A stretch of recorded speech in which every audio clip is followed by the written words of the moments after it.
Howdy, my name is Mary Casillas. I'm the chair of the Memorial Student Center Visual Arts Committee. The Visual Arts Committee is a student committee underneath the MSC, and we curate the Reynolds Gallery on the second floor of the MSC and Aggie Frame of Mind, which is outside of Bethencourt Ballroom. If you're interested in learning more about VAC, please visit our website, vac.tmu.edu.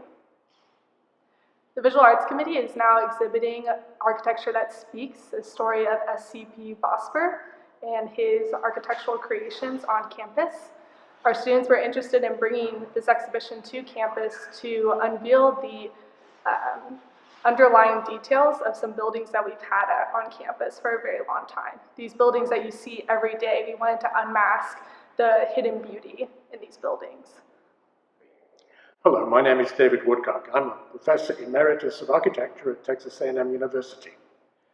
This project really began nearly 2.5 years ago when Carolyn Brown, a photographer from Dallas, was asked to photograph the buildings on the campus at Texas A&M for her friend Nancy McCoy, who is a preservation architect who has worked on a number of buildings on the campus, including Scouts Hall and the Williams Building, both of which were designed by a very interesting architect called Samuel Charles Phelps Vosper. These photographs really generated a lot of interest on my part, and Nancy and Carolyn and I got together and decided we needed to produce a book which explained how wonderful these buildings were and explained their history and their background. This book, all the buildings are designed in a style called neoclassical. Neoclassical architecture was developed as a result of the beaux-arts tradition, which began in Paris. Beaux-arts is obviously a French term, and the term architecture parlante, which means architecture that speaks, really was the background to why we thought these buildings were important.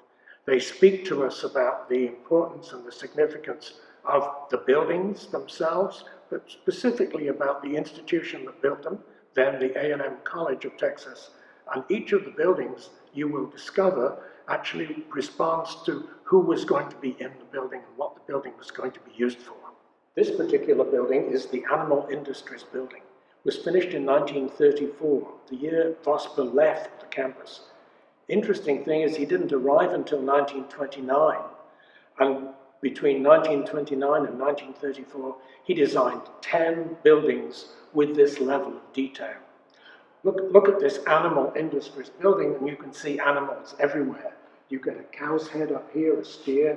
You get many in the little frieze around here.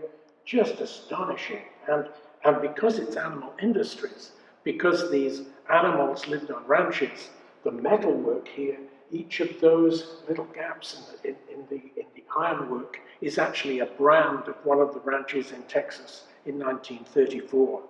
And they were all invited to send their brand in, and they were used as part of the design. In other words, Vosper was saying, this is what this building is about. It speaks to the people who use it.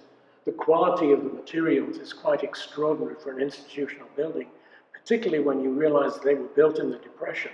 But you do have to remember that as a state institution, we were promised proceeds from the lands in West Texas that were set aside to support higher education. And in 1923, the Santa Rita oil well was discovered, so suddenly that money flowing into the higher education was quite extraordinary, and Vosper made the most of it. Architecture That Speaks will be on exhibit through November 4th. Our gallery hours are 9 a.m. to 8 p.m. Tuesday through Friday, and 12 p.m. through 6 p.m. on Saturday and Sunday. We encourage you to come to engulf in the beauty of this campus and to be inspired by these buildings created by SCP Vosper.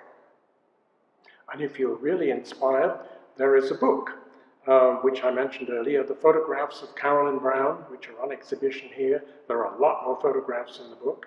The authors of the book are Nancy McCoy and myself, David Woodcock, and that book is available from the Barnes & Noble bookstore or from the Texas A&M University Press. It's a very exciting book, and it tells you something about the history of the campus before Vosper came, and a little bit about what we do with our heritage buildings in the present day.